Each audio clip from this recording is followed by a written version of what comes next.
because I had the background as a vet clinic at the vet clinic as a vet tech, I can see things that the vet can't see. So what I normally do is I don't diagnose or anything. I just say, your cat's doing this. That's not normal. So, go to your vet and have it checked for whatever the vet thinks it is, but make sure they look at this as well. And I'll tell them what to ask the vet to look for. And usually that's what it is.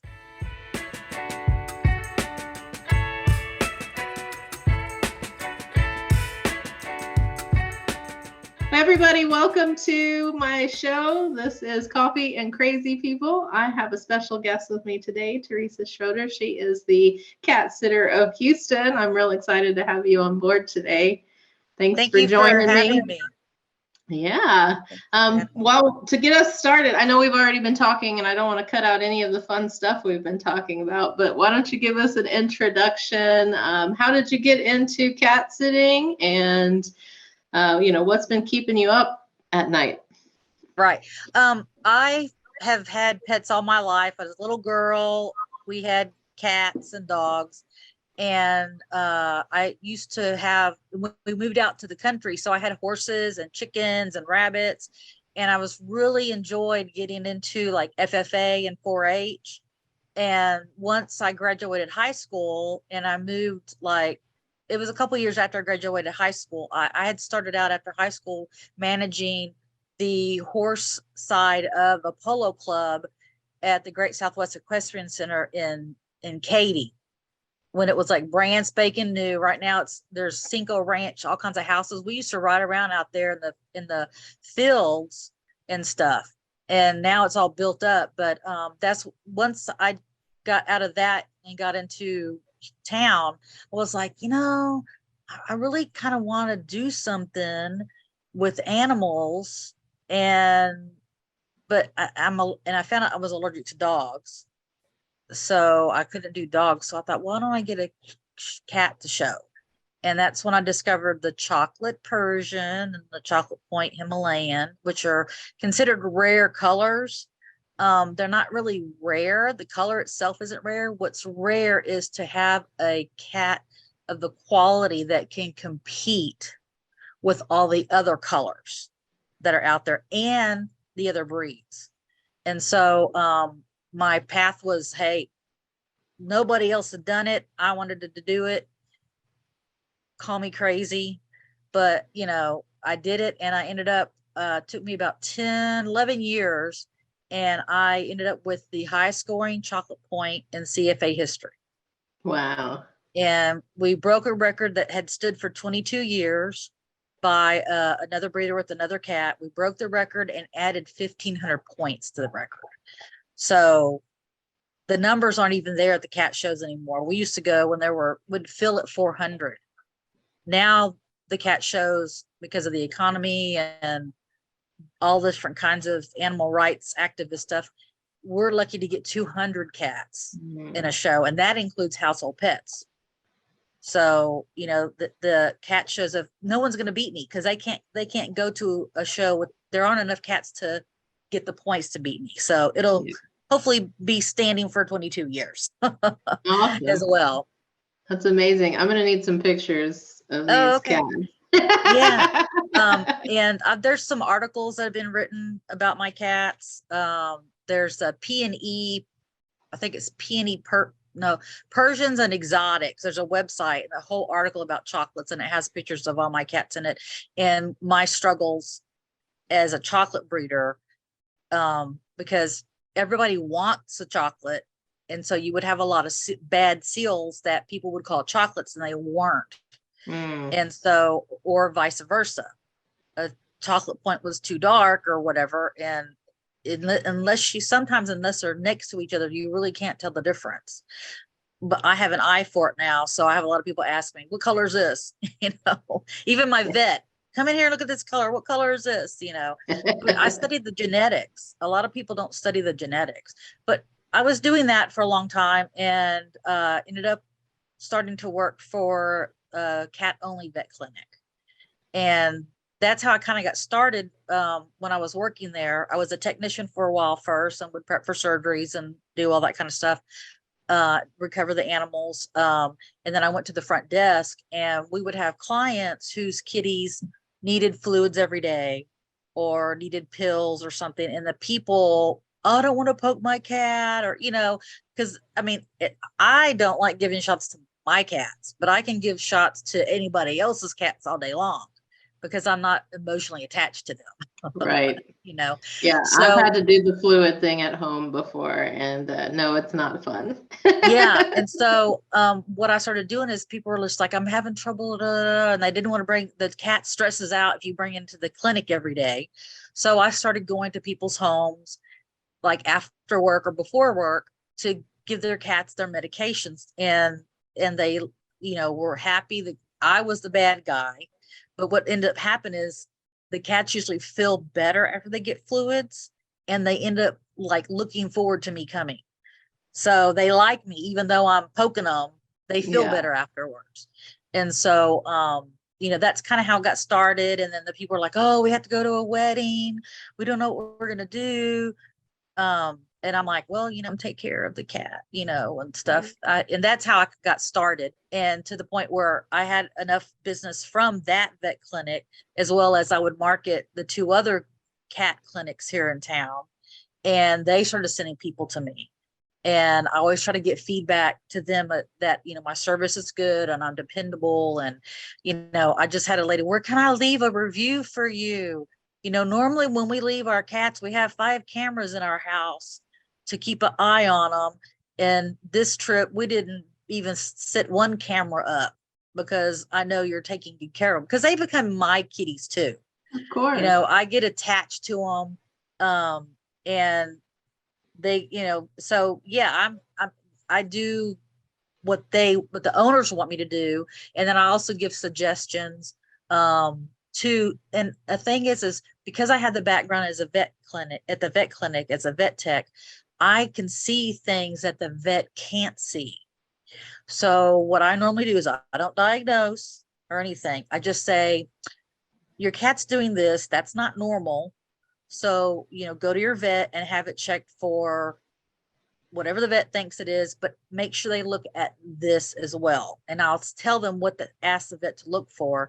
And usually that's what it is, and also like I have a client that I'd go there, and her cat would just wolf the food down and then throw up. And I'm like, you need a cat puzzle feeder. And so I, texted her a screenshot of the one that I thought they would like, and she got it. And both of her cats love it. And because it gets their little kitty mojo going, because they're hunting. They want to stalk, they want to hunt, they want to catch, eat, groom, and sleep. And then they start it all over again.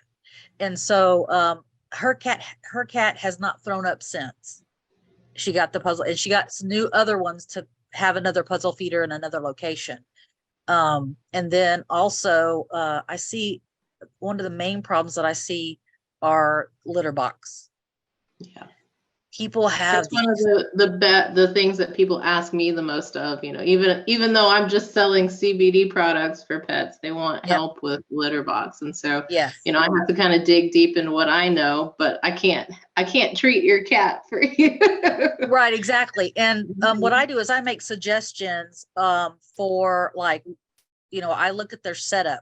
Well, first of all, your litter box reeks. It stinks. Do you want to step across poop to get in there to poop or pee? No. And I showed, and the same person, I noticed that her litter boxes were too small for her cats. And she was trying to, anyway. And I showed her a picture of a porta potty. And I said, this is what you're asking your cats to go in. Because it's has a top on it, and a door. So they have to go into there, and the odor builds up in there. Right. Because there's not a lot of circulation. And she's now has 2 cats, 3 litter boxes, which is the rule of thumb, 1 litter box per cat plus 1. Or 2, if you have multiple levels in your house, have a litter box on each floor. But now she has 3 open, uncovered litter boxes. And she's like, they really like it. And I'm like, yeah. Yeah, they don't have to step in each other's poop all the time, right? Yeah, And exactly. they've got their territorial, right? So you can imagine, like, they mark their territory, right, through urine. Right. If you're having to use or share a litter box and smell that so strongly, it's going to be a Yep. deterrent. Oh, So, absolutely. Because they're very clean animals and they want to stay that way. And I mean, what I've seen people expect their cats to go, and I'm like, you are asking for yeah. your cat to start peeing and pooping all over your house. You're just begging them. You're lucky they haven't yet, that you know Right. of. They may be doing it, you just haven't found it yet. Exactly. How do you feel about those litter robots? Those big giant things? Yeah, Just curious. I am not a fan of them, simply because you can't monitor what your cat's doing. Got Because it. if you're not there scooping every day or twice a day, you don't see the size of the urine, because too big of a urine means the kidneys are working too hard. Too small of a urine means you got a bladder infection. So just by the size of the urine, you can kind of tell what's going on with the cat. And then with the poop too, you don't know, some people are like, well, I don't know who's having diarrhea. Someone's having diarrhea. Well, then what you do is you put them in a room, put who you think it might be in a room by themselves for just one day and monitor what they do.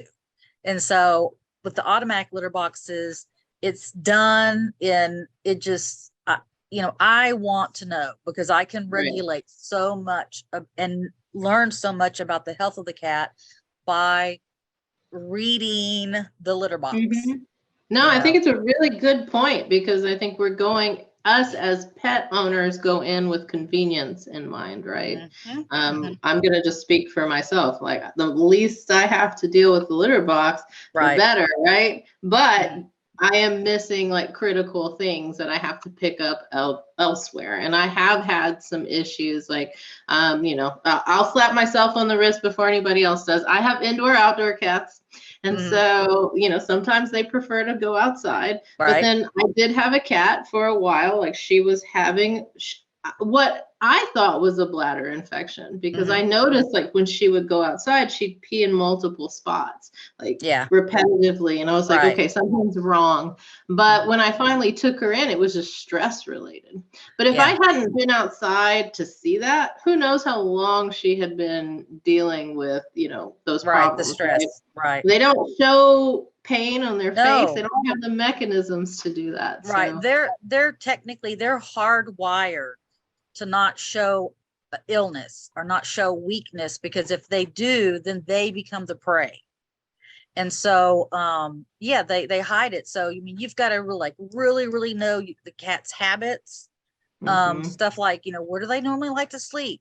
Do they meet me at the door when I come in, or do they not? I had one cat that she laid on the stairs when I was going up the stairs, she laid on the stairs right in front of me. And I'm like, you never did that before. What's going on? She had a bladder infection, because what I did is, when she did that, I'm like, go ahead, that's not normal. So I confined her to an area, and then that's why I found out that she had a bladder infection. Now we have the convenience shot, and you get that shot and then they're fine. And I dealt with a lot of with the boys, mainly plugging. That unfortunately got into my line when I bred out to a different cat, a really, really good type. And the boys wouldn't be plugged, but their I don't know what it's called, whatever would spasm, and that would make them pee a lot of little tiny spots. And so I'd have to give them like an antispasmodic to calm that down. And it's brought on by stress, that I have found with my lines that I've dealt with, and I've eliminated that from my lines. But you just, there's so many things. Like, all my boys are on that pretty litter, so that if that happens, they're on that. And then the girls, or everybody else who runs around the house, I've used different litters, different types of litter, and really pay close attention to it. Also, like when I have baby kittens, like I have now, they start out on just plain clay litter, but then I let them go on pellets, like newspaper pellets. I do crystals, clumping crystals. I don't like crystals that you just stir the pee around, that to me is like, that doesn't make sense. It stinks. Get it out of the house. So I like the clumping stuff. And you can't use clumping with little kittens because like 2-year-olds, everything goes in their mouth. And they'll eat I've found them eating litter. I have too. Yeah. So I had trouble with the pellets. I tried to introduce the pellets to my cats, and my cats were older at the time, and they were like, "What is this? Is this food?" Right. They refused to use it. They tried to eat it, and then they walked off. They were like, "No." Yeah, we don't. Yeah. No, I get my kittens used to. I try to get my kittens to go to the box, not to what's in the box, so that when they do go to their pet home, because I can't keep them all, then the person can use kind of whatever litter they like, and so the cat can adjust. And then two, like over the last couple of years when we've had shortages on products, if your cat is imprinted on this kind of litter and you can't get that kind of litter, then so it's good to rotate. And I did that with my food too. I rotate different brands around, because back in 2007 when we had that big recall and a lot of people were losing their dogs and cats, I worked for a pet food distributor at the time, and so I saw a lot of what happened and know what happened and how it came about. And people were always feeding the same thing because the industry has us convinced that our animals need to eat the same thing day in and day out. And what they're doing is they're just basically ensuring a market for themselves. Brand loyalty. Right. And so I'm like, I rotate around because I don't want to leave it to one manufacturer for the health of my cats.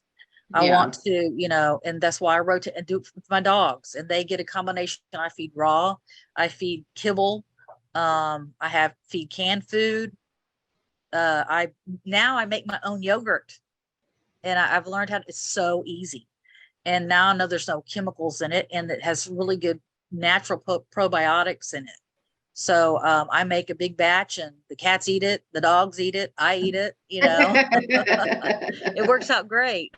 And it's so easy. It's just, it's really easy to make. I don't know if you've ever tried to make yogurt. I have not. I'm not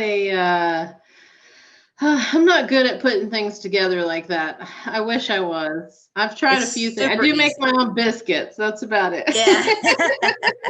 Yeah, I'm not a big cook. I did start cooking more during COVID, but I tell people, I gave up cooking for Lent. And I'm not Catholic. I gave up cooking for my mental health. How about that? All these picky eaters in the house. I was like, I can't take it anymore. I do. So I struggle with the cat food changing too, because we recently changed just because I got some samples from people and the cats really liked it. But now it's like they do get bored of it. And so I've got like 2 or 3 brands that I know that they're going to eat that I kind of switch in and out of. But it took me a really long time to get there because they are so picky. I don't know why. When you have multiple. The reason why they get picky is because the food has made them feel bad. See, they're hardwired to survive. And so they learn what is safe to eat from their siblings and their mom. So with kittens, you want to expose them to canned food, raw food. I wean all my babies on raw food. That's the first solid food that goes in their mouth from mama's milk. They get raw food and they take to it so easy. I don't get the diarrhea. I don't get the throwing up. I don't get all the stuff that happens when you try to feed something. They just transition from mom's milk to the raw so much easier. And then they have access to kibble and they find it sooner or later. And I do kitten canned food as well, but they always get the raw to start off with, and they like it. And like I said, I feed different brands and move around. You always want to add probiotics to their diet, especially if you're switching them around. People are like, oh, my cat's going to get, well, a cat or a dog should not have an upset tummy and get blowout diarrhea from a food change. Right. If it's a decent food, you don't want to buy kibble for your cat that's pretty, because all the colors that make it look red and green, that's toxic. I learned that years ago. Yes, toxic. So don't buy I don't think if kibble. you wouldn't give yourself food coloring, don't give it to your pets. Right, exactly. There's so much stuff that happens at the pet food industry that people don't understand and they don't know. And I've had the background in it. I've learned a lot about it. If I could feed 100% raw, I would, but it gets expensive and I don't have the time to make it myself. So I get it already done. And the only bad thing about, vets are against raw feeding. It's because they see what happens when it's not handled properly. You've got, because I did it when I first started feeding raw. I had this 5-pound chub and I had one little kid. Well, no one said thaw the chub, break it up into meal sizes, and then refreeze it. No, I kept trying to feed my cat day 6 or 7 the same thawed raw, and my cat got deathly ill. And luckily she got better, but I was at the vet and my vet, oh, it's that raw food, stop feeding that raw food. And so I was scared for a long time to go back to feeding raw until I started working for the pet food distributor. And one of the things that he did is he had a lot of raw diets. And once I started talking to the people who were like, their dogs had cancer. Well, carbohydrates feed cancer. Okay. And a raw diet doesn't have carbs in it. And if you ever notice when you read a food label, they don't list the carbs, because if you knew how many carbs were in that food, you're feeding your animal more wheat and grain and stuff. And cats don't possess the digestive enzymes to even break those down. When they do eat a live prey like a bird or a lizard or whatever, they get those ingredients with the enzymes from their prey to help break those things down so they can be absorbed to their body. So whenever I see cat food with blueberries and all, I'm like, okay, it's a filler, it's a filler. The cat's not going to get, any nutrients from it because it can't break the cell walls down of that nutrient to absorb it. And so, and a lot of people don't know that. They don't understand that. And then now you have the big grain-free craze. And all they did with the grain-free is they replaced the grains they were using with another starch. So they went from rice and oats and barley and all that stuff to pea protein and all, because when they first started coming out, I've learned so much when I worked with this pet food distributor.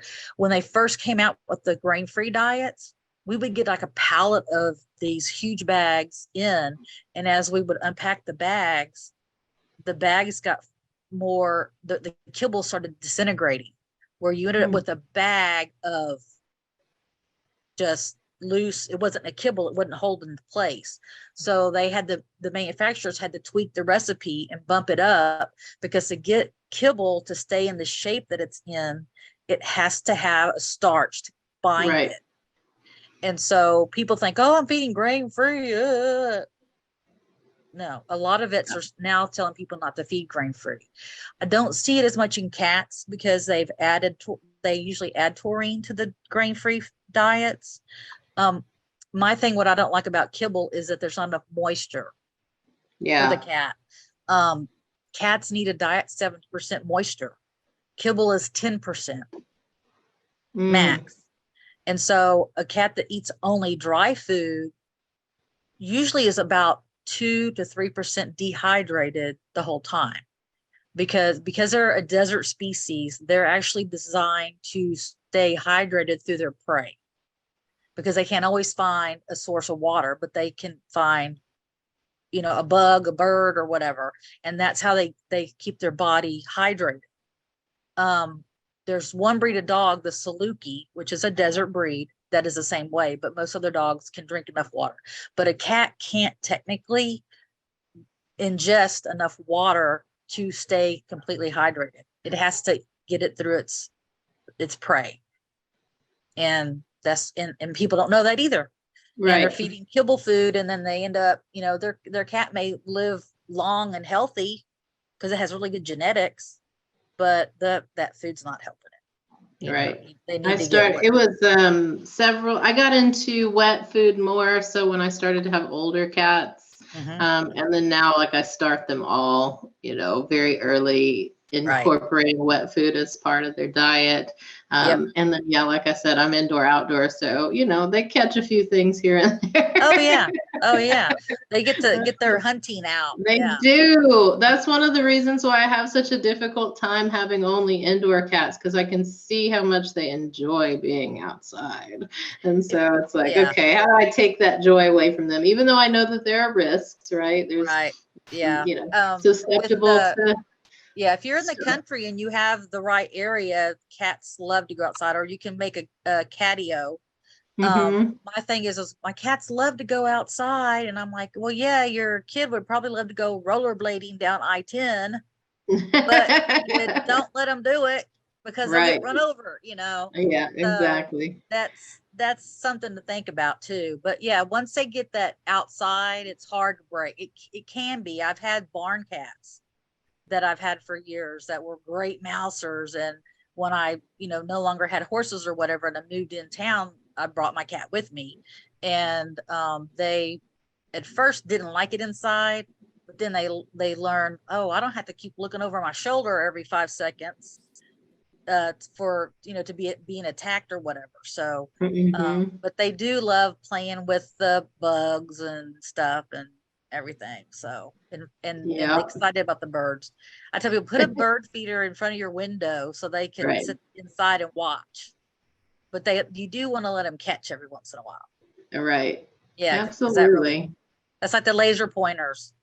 When you're finished playing with them, let them catch something else so that they can, get that natural hunting thing. What? So tell me a little bit about cat sitting. What's the day in the life of a cat sitter look like?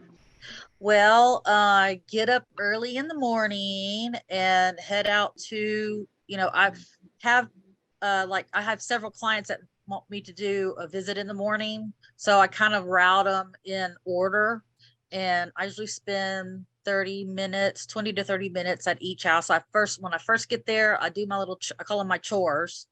I do my chores, and then I'll sit down quietly and let the cats come to me. And I'll bring treats but that are okayed by the owners, because some cats can't have certain things. So I'll bring them treats, or I'll bring them toys. I have toys that I bring them. I like to have these colorful pipe cleaners that I turn into springs and and they get messed up. You just put them back in that shape, and they make great toys. And so the cats, get to where they come out and visit with me.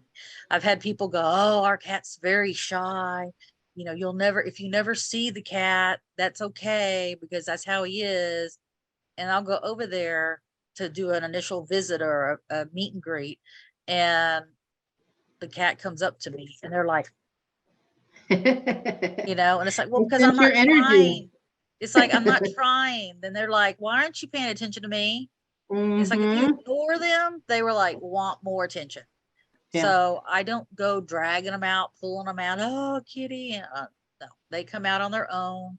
And I've got cats that people are like, oh my God, I can't believe they're out and they're taking treats from you. And I'm like, I just have that way, I can read them really good.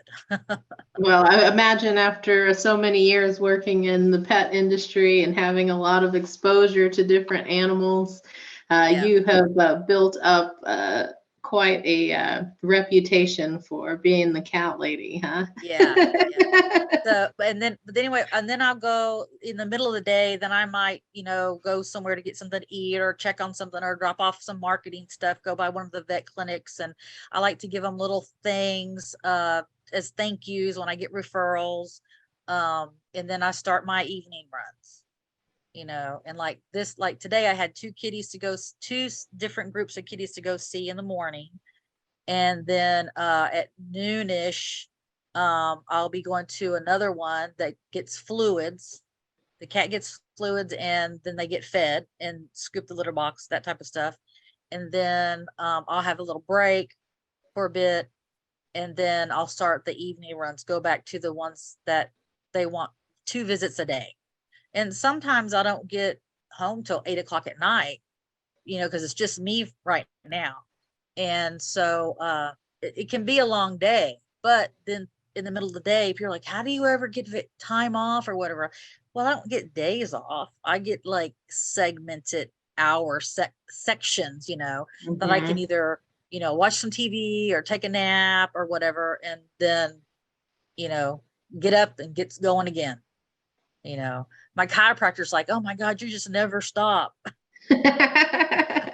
Well, it's the perils of being an entrepreneur and an owner Yes. of a business, right? There are no days off. What have you learned? I guess you've had several endeavors, right? Like with showing your cats and breeding cats and, you know, working with pets so long. Like, what have you learned in terms of like building a business? Like, what kind of advice can you give to some of our listeners who might want to be or might be interested in starting a business or starting a pet business specifically? Right. I highly recommend it. Educate yourself and learn as much as you can. I'm lucky that I have a background through like breeding and showing cats. And so I do a lot of bottle babies. I do a lot of TNR. I, you know, go help out with the Fix Felix for free at the Humane Society. So doing a lot of volunteer stuff, I've learned a lot. And once you get to where you can, because not everybody can give a cat a pill, not everybody can give fluids. And if you get really good at those things, then people are willing to pay you to do it. And the beauty about this type of business is you don't have any inventory. You don't have hundreds of thousands of dollars tied up in product sitting there waiting to get sold so you can get your money back. Right. And so it's if you want to start with the low, like when I started, I just had like, it was just word of mouth, and I did get business cards, and that helped. Now that I'm doing it full time and no longer work at the vet clinic, I have a business coach that I've hired that helps me, and they help me. I got a website now. I'm on Google Business. I'm on all those platforms to get, you know, people. And I'm actually going to start doing videos of like how to do things, or this is what this includes. So either people can learn how to do it themselves because they see how I do it. And there's little tricks and tips that I've learned. For instance, when I'm giving a cat fluids, I like to do it in the bathroom because I can put the cat in the sink when I'm giving fluids. And if the cat's trying to get away, all I have to do is just press down and hold the cat there. I'm not trying to keep the cat from going this way or this way or this way or this way, like on a table or something, or in my lap. And so it's a lot easier when they're in the sink to do that. Giving eye drops. I don't know if you've ever had. I've not had to do eye drops. That's a new one. Yeah, eye drop. Okay. And the trick with eye drops is you back the cat into you, so the cat can't back away. So you back the cat in, you hold their head up, and then you lay your hand right here on their head, and you hold the bottle here. And so if they move, your hands are moving with them. So you can just quickly squeeze and get the drops in there, and then you're done. And I'll do that, and people are like, oh my God, it took 2 of us to put 1 drop in the eye. We used half the bottle trying to do that. It's like, you know, I have techniques that I've learned because a lot of times I'm by myself when I have to give a cat fluids or whatever. So I've learned things like in trimming toenails. Have you ever tried trimming toenails on a wiggly, squiggly 5-week-old kitten? I can do it. Surprisingly, I have. Yeah. I'll raise my hand. Yeah. And a lot of people are like, oh, they're wiggling too much. And I'm like, well, you hold them by the mommy handle, which is the back of the neck. with this hand, and then you use these fingers to pull up their feet, and you can just trim their little toenails. Because I trim toenails on babies like 2 or 3 days old, because they'll fight for a nipple and they'll scratch the other kitten in the eye. And so to keep that from happening, I start trimming nails at 2-3 days old, because they're born, they have nails, they're born, they can't use them, but they're out. They use them to, get to the nipple they want. But yeah, I would say, learn, go physically do some things, volunteer at the different places. If you want to do cats only, then focus on a vet, go volunteer for them that only do cats, because cats are not little dogs. A lot of vets that do both treat cats as just small dogs, and they're not. They have a totally different digestive system. For instance, dogs can eat grains and fruits and vegetables and trash, but a cat won't, or a cat can't. They don't get nutrients. Doesn't mean that they won't eat them. I mean, I know people who have cats that love blueberries. Right. And it's like they like them, but they're not really getting any nutrition from them because they don't have the enzymes to digest them. But they like them. I eat a lot of stuff that I like that's not any good for me. Exactly. Or doesn't three help me. cookies I ate last night are an example. Yeah. And then, the cats, people are like, oh, my cat's picky. It won't eat the same food more than a couple of times. Well, they're hardwired to eat what's safe, and also what that doesn't make them feel bad. If they eat a food and they feel bad afterwards, they won't eat that again. We'll go get that double cheeseburger with the Monterey Jack cheese and jalapenos and everything on it, and eat it and feel bad for a day or two. And we'll do it again next month or next week. Where with the cat, if they have food that they don't feel good after they eat, they won't eat it again, or until they forget about it. And then you might be able to get them to eat it again later. So that's why you really need that. I like to have my cats have what I call a broad palate, that they're used to many different things. That way I'm not stuck in a rut if I can't get the one thing they like, and don't get me started on fish. No, I want to get started on fish. Tell me, what do you know about fish? Because I run into this. So selling CBD products, I do sell a couple of different flavors, and I do not carry a fish product, and I do that on purpose. So I'm curious, what's your take on fish and fish flavored products for cats? Okay. Fish is a 4-letter word for spend more money at your vet. Okay. Fish is directly linked to urinary tract infections, thyroidism, metal poisonings. It's an addiction for cats, and it also is one of the top allergens for cats. Okay, so there's many reasons why you don't want to feed fish. Will feeding them fish a little bit hurt? No. I've dealt with, I've had some cats that were so allergic to fish that I couldn't even use a formula that had the word natural flavors in it, because what is a natural flavor? Unless it's listed, it could be anything. It could be fish, because fish is cheap. Fish is cheap, and it also makes the food palatable. So all the studies that these pet food manufacturers have looked at to develop their formulas are based on dogs and rats. If you go deep and look at the studies that were done specifically on cats, they tell you don't feed fish. But my cat likes fish. They love fish. Well, I'm a diabetic, and I love donuts, and I may eat a donut today or tomorrow, and it may not do anything to me, but down the line, it will harm me, and sometimes when they eat fish, we see the results right away. Okay. And sometimes it may be years before you see what happens. I would rather go with no fish to avoid those things than to take a chance. Have I fed food that has fish in it? before, yes, but I don't go out and specifically get fish. And I know cats that won't eat anything but fish, and they're putting themselves in a little box that they may not be able to get out of because they're addicted to the fish. It's very addicting to cats. But yeah, it's not a good thing. It's like sugar. It's the sugar right? equivalent for people. And it's like, okay, if you're a food manufacturer and you have to put fish in your formula to make it edible or tasty, then you don't have the right formula. You know, I've always wondered, why don't we have mouse flavored cat food? You know? Yeah. You know, why not, right? Mouse flavored cat food, or I have a plan, which now I'm going to let it out to the world. But you know what Nutria are?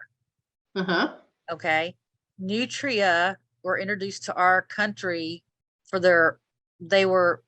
they made coats out of them during the 20s. They made coats, and so they had Nutria farms.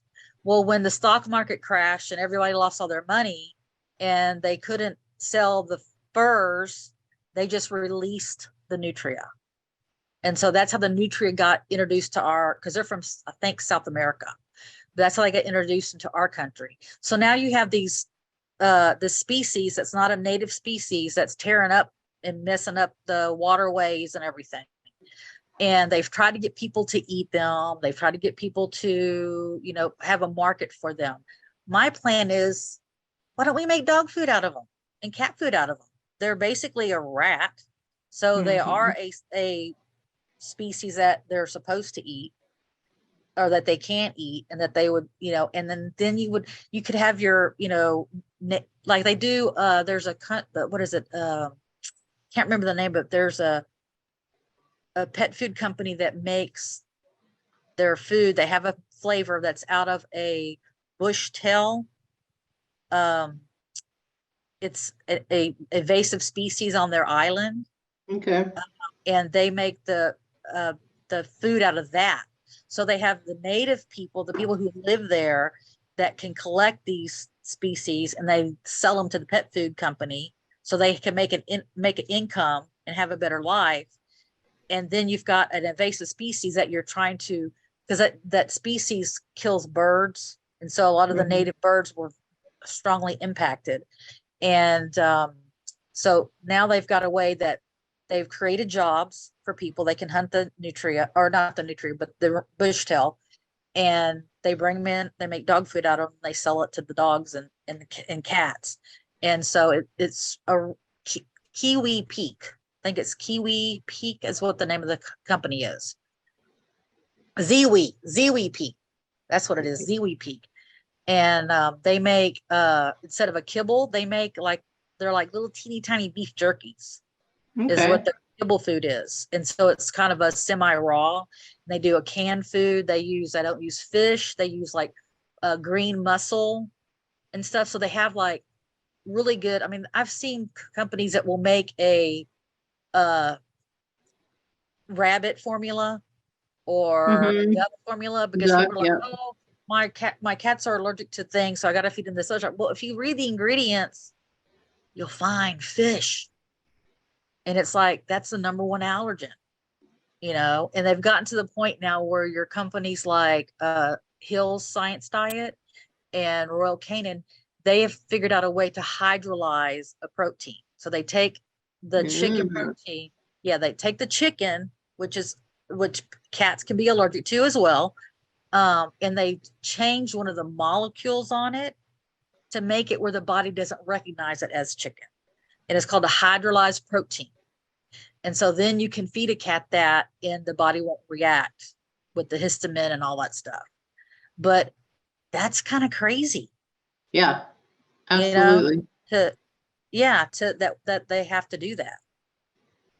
It is curious to me, why we don't have, now that you mention it, it sounds funny, right? It's funny. I laughed, but you're right. Why don't we have cat food that is their natural instincts, right? The things that they're preying on, right? Why don't we have it? I don't know if y'all have grackles, the birds, the blackbirds. That's an endless source of bird cat food. You know, and what else would it be? Like, because my cats love to hunt snakes, rabbits, rabbits, bugs. bugs. Yeah, absolutely. Yeah, I I remember. think there's an untapped market in general for bug proteins. Not for me. You'd be surprised. Right. And then another thing that cats can eat that people don't think about, but they can have lobster and shrimp because those are not fish. You know, a cat is a desert species and they're not designed to eat fish because there's nothing with fins on it in the desert. Okay. They're either fur or feather or scale, you know, like a snake or something. But yeah, that's what they're lizards. That's, you know, why don't we have cat food that's made out of that? Yeah. You know, and I think maybe just people, oh, I don't want to feed. Like I have a late client that won't feed her cats rabbit because rabbits can be pets, but she feeds turkey and chicken and all the others. I'm like, okay, they can be pets technically too, but okay. Right. So, but yeah, so yeah, they need to, I think pet food companies would do better. I want to start a pet food company where I do that, where I use the nutria, I use the more natural stuff that they would normally eat. Dogs can eat rotting flesh, rotting meat. You know, I don't recommend they do that, but they're basically garbage disposals, and that's how the dog became man's best friend, because there was a lot of waste and stuff they would throw out that the dogs could eat. And that's why the dogs follow the people, and then they started, you know, then all that happened back in the caveman days or whatever. So yeah. Anyway, I'll get off my soapbox about food. I love it. It's very interesting, and I feel like I've learned a lot, and I'm going to be a lot more careful about my food choices for my pets going forward. I will be reading the bag that I have now as soon as we get off this call. Read the ingredients. You can't go by what they call it, because I got a bunch of examples that we could show people at the clinic that I worked at. But like for instance, Friskies makes one that's called Tender Beef Feast. Okay, you turn it around, look at the label. The fourth ingredient in Tender Beef Feast is fish. Why didn't they call it surf and turf? Yeah. You know, so you can't go by what they call it.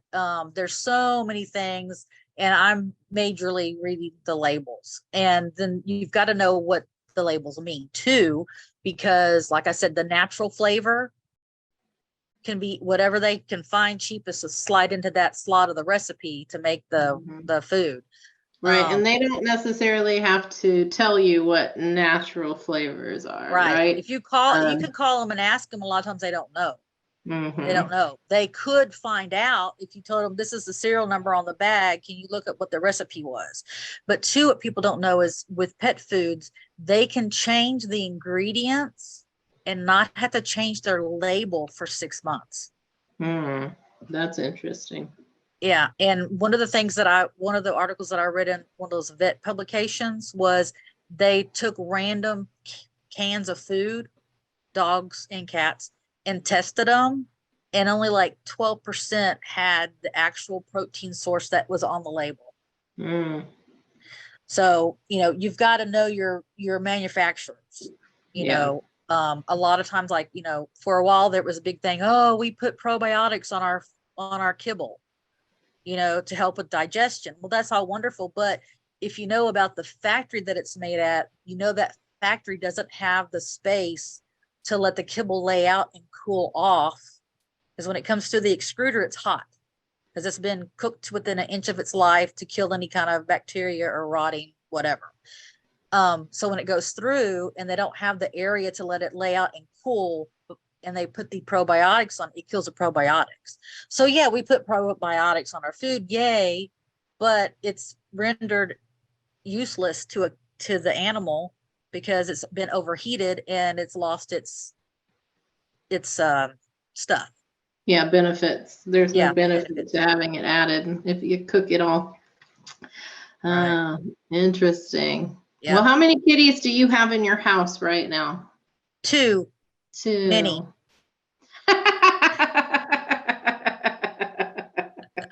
That's my typical answer. People ask me, I go, 2. And they'll go, that's not so many. Well, you did say It you had changes. kitties. Yes, I have kittens right now. So there's a lot in here. But then if you told a person, oh, I've got 8 cats in my 1-bedroom apartment, they'd be like, ah. I mean, it sounds like paradise. Well, they have the bedroom. I don't sleep in the bedroom. Yeah, you The have to have cats a have the bedroom. designated space for Yeah. the kitties. Yeah, they're in like a little pop-up tent thing. So and there's I put a little post, a scratching post thing in the middle, so the moms can, and one on the outside, so the moms get on the one and they can jump to the other one and get into the tent with them. But the kittens can climb up it, but they can't get out.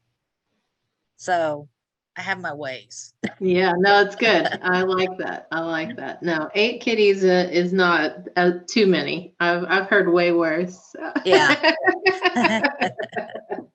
And they're not all going to stay. So how Right. frequently do you and are you breeding these kitties, or are you rescuing them and fostering? Like, what's your These that I have here are I bred. Okay. When I do breed, I breed to produce myself something to show. Okay. I don't breed to sell to other breeders. I don't breed to, that type. And also when I do place my kittens, they are spayed and neutered. They're microchipped. They've had up to date on all their shots for that age. They can be neutered at about 10 to 12 weeks of age or spayed. So that's all taken care of. And there's not anyone, because years ago, I would have someone, I had it when we used to run ads in the newspaper. I had a lady call me up and started talking to me about her cat, and she wanted to get her cat bred and would I breed her cat? And I was like going, asking her some questions, and found out that she bought her cat, her daughter bought her the cat as a gift from a breeder who was a veterinarian who had her sign a contract saying that she would breed the animal, that she would have it altered when it got old enough. So what I learned is contracts only keep honest people honest. And so, and I don't do contracts anymore. I take care of everything so that they can't accidentally get bred. I've taken that away. If you want a kitten from me, it's going to be altered or you don't get one. I'm not that desperate to sell my kittens because I do so few litters a year that I don't have like a bunch that I got to move out or whatever. I can be picky. I can be choosy as to who gets them. So I've had people fly from Mexico here to Houston to pick up kittens. They've done it twice. They picked up kittens, and then like 10 years, 15 years later, they got another set from me because the other ones got passed away. Yeah. And but they flew in to Houston to pick up their kitties, and they got a brother and sister from the same litter, and that was their second kittens that they got from me. So I don't throw in any free extras either. You don't get any free extras like ear mites, no fleas, no ringworm. I don't throw those free extras in. I've gotten them a lot when I've gotten cats from other people with all those things. That's why I quarantine for 3 months before the cat is, if it's going to be what I call a permanent resident, it's going to be here for a while.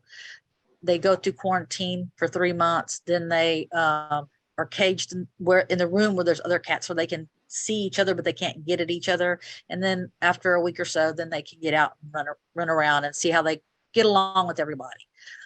If I have a cat here that I'm just showing for someone, it never gets to run with my colony in the house. I do take in bottle babies because I have so much experience raising kittens and stuff. I have a glop formula that I use to give them milk. And I've had babies after hurricanes and all that kind of stuff that I've raised, and then alter them and place them in pet homes. And I help out, like I said, I help out with the TNR. I did TNR here at the property that I live at. And then there's a lady that does it also, or has done it too. And she'll call, like she just texted me a while ago, I have another cat that needs to be altered. Do you have a voucher? and I don't think I have anymore, but I'll get them. But anyway, so I work with other people to do TNRs and help out the cats in the neighborhood. And some cats aren't going to be pets, but if you can support them, and it's like I had a kitty that when we had that big freeze here a couple years ago, I kept putting food out. I didn't see anybody because we're all like no electricity or freezing to death. I'm in the sleeping bag, staying warm. But the food was disappearing, so somebody was eating. And I'll never forget when I finally saw her after all this had happened.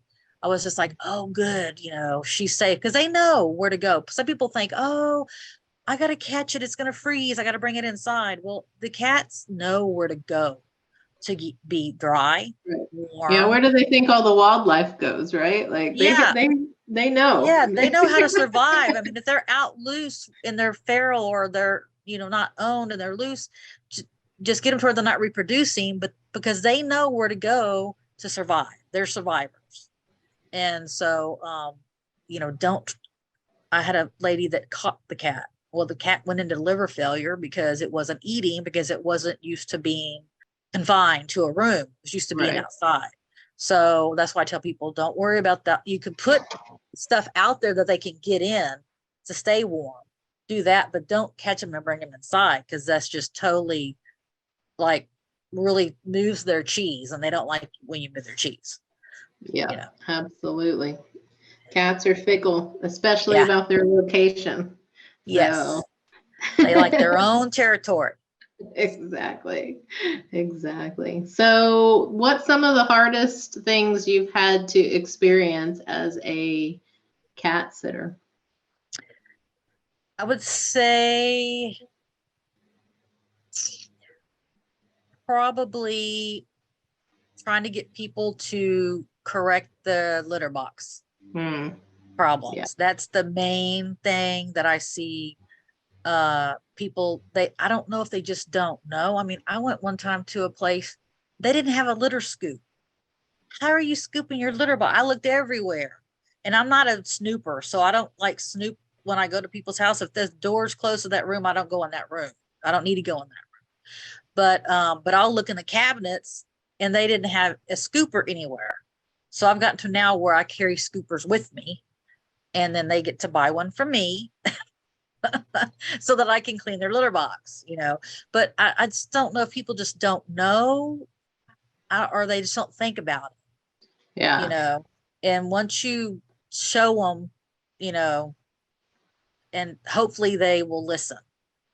And I guess the other toughest thing would be telling people you need to change these things, or add these things, or try these things. And they either don't want to go to the effort to do it. They don't want to change the way they do things. It's like, you've got this animal that's living with you, and you need to, if you're going to keep it and have it with you, you need to do the best you can for it. My goal, one of the things that I really focus on in my business is I want to help teach and educate people on the things to help their cat have a better life. Because if their cat is happy and their cat is enjoying life, they're going to enjoy life. Right. And it may mean that you may have to have a litter box in a bathroom that your guests are going to go into. Well, you got a cat in the house. That's just what you have to have. So, getting people to see that. But, when I can help somebody out with the cat, or and let them know, oh yeah, that's a better way to do this. That's what I get fulfillment out of, is the kitties are living a better life, and their owners know more about how to care for the cat. Right. And then everybody in the house has a better quality of life, right? Because then as an owner, you don't have that worry anymore, that stress that you're dealing with. And most of the time it is the owners that have to make some changes, right?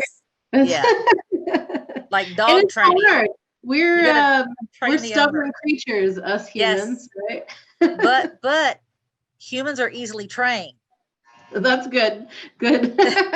We have that. Animals train their owners really quick.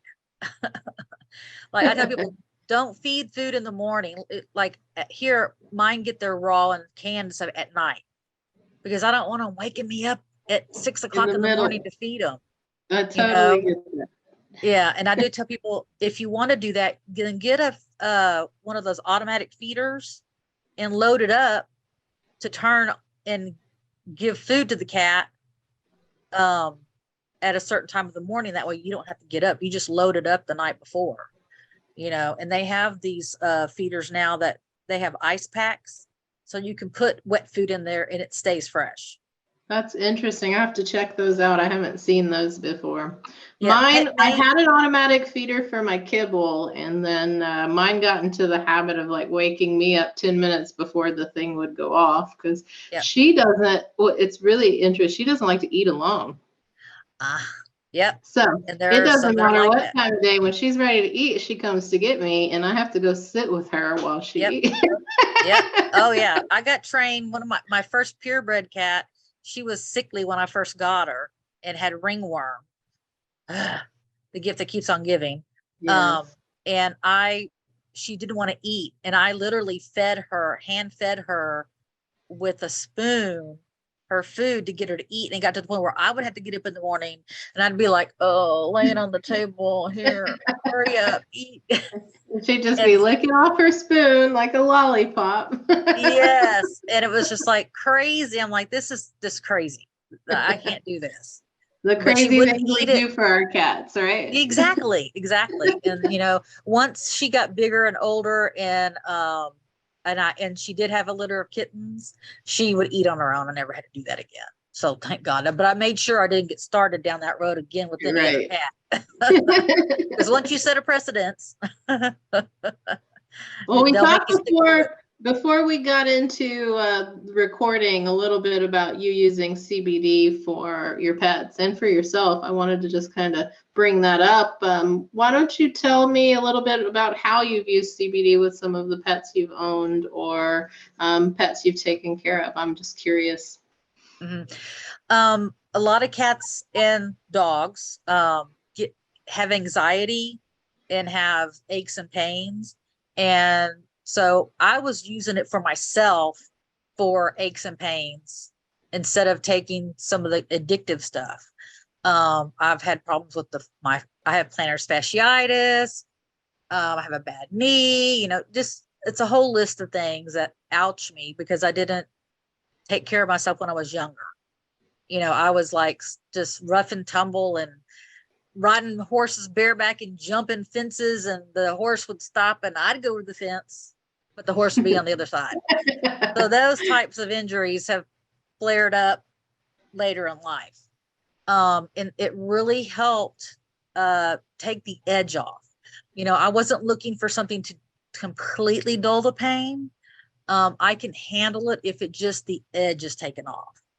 And so people who think, I don't want any pain, I can't have any pain. Life is pain, and so you can't be without pain, but you can take the edge off and make it manageable to where then you can still function and stuff. And that's how I got started on CBD. And then the animals came after because they didn't really have products at the time for animals. But now they do, and I use them. I recommend them. There's some that the vets sell that are good. And it's, and not every CBD product is going to work. You've got to try different ones.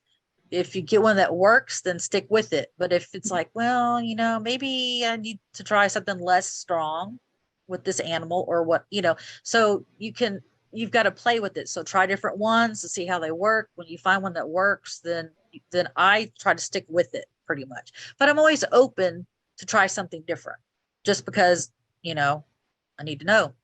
Right. But it's such an unregulated market right now. And so that's why it's so important to try different products because you don't know what strain of hemp they're using to extract that CBD from. I know that you'll get a lot of things where it says like, oh, this is like 100% CBD isolate, but it might interact with your body differently than it does with somebody else. And so you Correct. have to really kind of hone in on what works for you. So Right. I get a Correct. lot of people all the time asking me, like, well, how is this going to compare? I was like, you can't really compare. Right. Everybody's My body chemistry is physiology is different. different from yours. Like my expectations are different. Like I want to Right. use it for something that might be different than what you want to use it Right. for. Exactly. So, Exactly. And absolutely.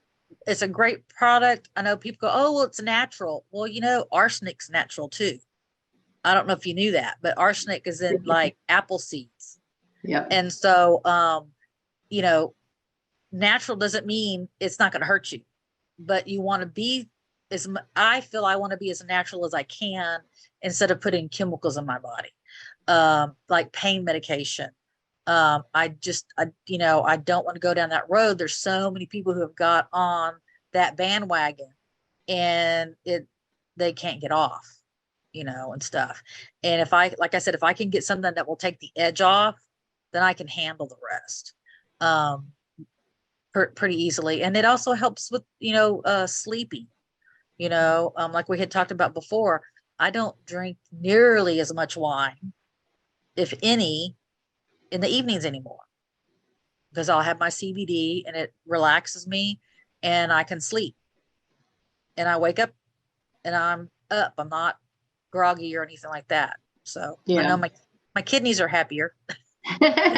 Well, it's interesting that you talk about sleep because I don't have it on right now because I'm charging it, but I usually wear like a watch, and it's one of the smart watches. It tracks all of everything, right? So I got it to start tracking sleep because I was getting like 4 to 5 hours of sleep a night. It was terrible. And so I started to monitor patterns, and I found when I was drinking, my sleep was worse. I was getting like these terrible sleep scores. And so, and I don't get that when I'm just using CBD products, which I found to be really interesting. So, there's something to that, right? If it's helping to reduce your intake of alcohol, which is then impacting how you're sleeping, not only that, but it's helpful for inflammation. It's helpful for reducing stress, and I could go on and on because I find that it's a great alternative, right? And it's maybe not for everybody, but just like alcohol may not be for everybody, right? So Exactly. I think it's an option. Right. And a lot of people don't understand hemp. Hemp is a wonderful thing. They don't know the history of hemp. Back in the day, you grew hemp as a cash crop. And at one point, if I remember correctly, a certain percentage of your farming had to be hemp because it was used like cash, and they made rope out of it. I mean, anything that you can make out of plastic, you can make with hemp.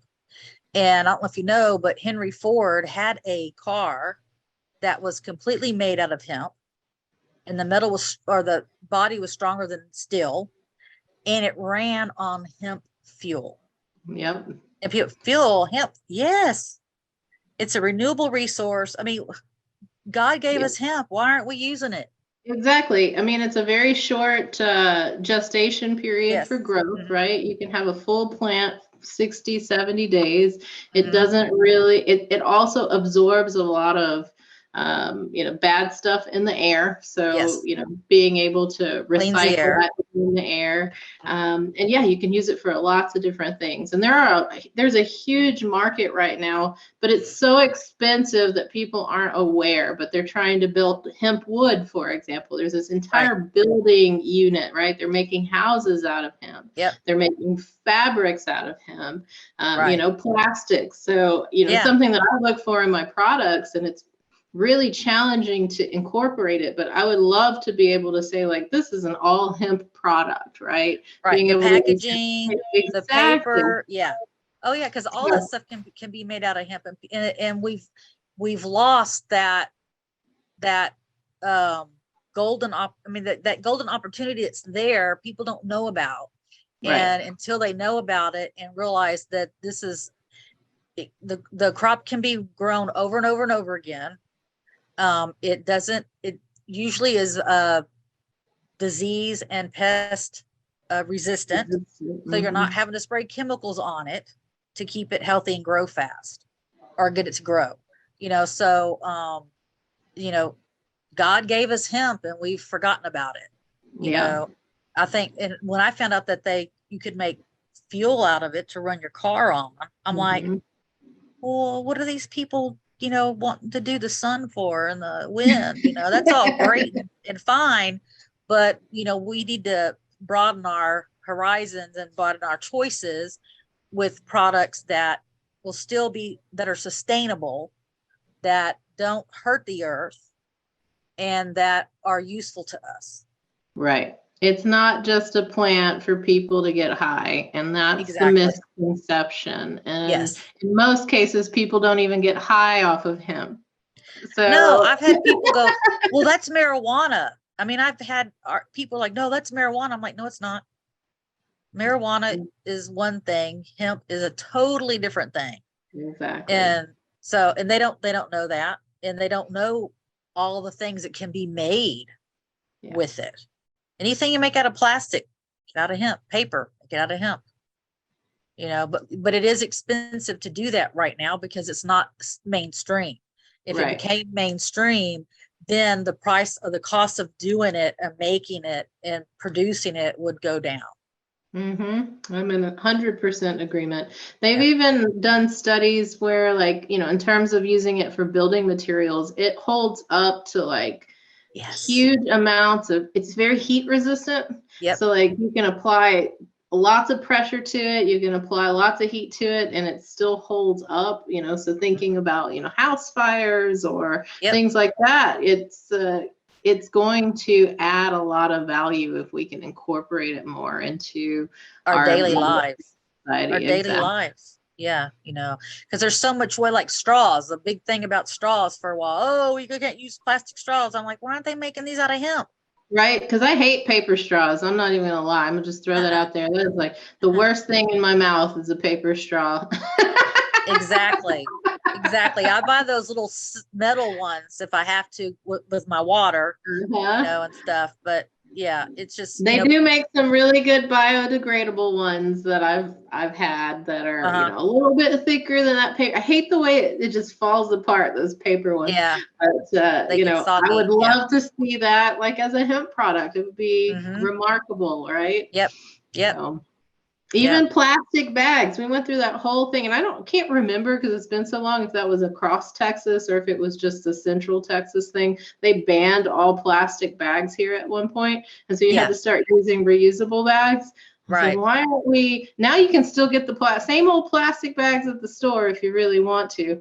Why aren't these disposable type plastic or biodegradable? Exactly, because it goes right back into the earth and it puts a nutrient back in the earth, and you can, it's just the actual benefits and use of hemp is where it's totally been lost. And it's coming around. It's making its comeback, hopefully. Good. And I think that there's some new regulations coming out in terms of hemp growing. I haven't really been keeping up with it. I got too many things going on. It's hard, right? You can go down rabbit holes in this world, keeping up with the legislation as far as, what you can grow, what you can't grow. Each state is different, the federal versus state regulations. So at some point, if I'm going to get anything done, I got to shut it all off. Right, exactly. And I've said this for years. I think that federally, marijuana will be legalized federally before it's legalized in the state of Texas. That's my prediction.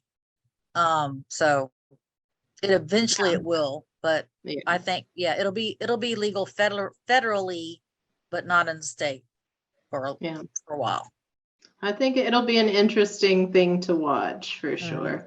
If you had asked me 6 years ago if I thought it would be legalized by now, I would have told you no. I was giving it a 10-year window, but I'll tell you, like right now, I still feel like that 10-year window still exists, right? Yeah. So even though it's been 6 years and maybe 4 years to my original goal, I don't think we're there yet. So yeah. But we are coming along. Right. Once they realize they can make money at it, maybe someone will take off with it. It'll happen. Yeah. Hopefully. Yeah. Well, any final words or thoughts for our viewers today as we wrap up? Not really. I That's talked a okay. lot.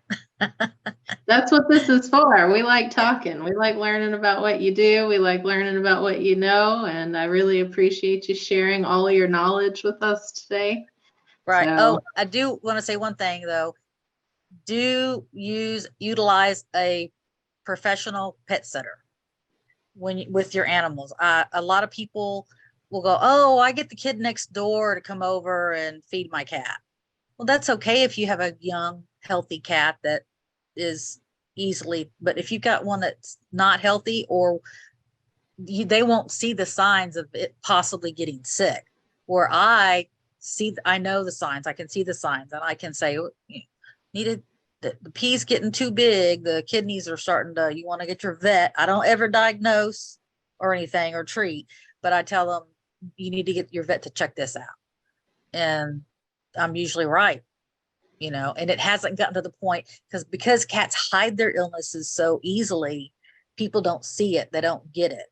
And if you can, by the time the cat is sick enough for us mere mortals to realize that they're sick, they've been sick for a while, and so the sooner you can tackle a situation and get it, stabilized, the better. yeah, So, I think that's really good yeah. advice and a reminder for all of us who want to take the shortcuts sometimes. Yeah, right? sometimes shortcuts can sometimes cost you more in the end than what you saved. And I'm all about streamlining. I can go in and feed and scoop in like 10 minutes, and get it all done. Where other people it takes me 2 hours to do my litter boxes. I'm like, well, it's not taking me that long.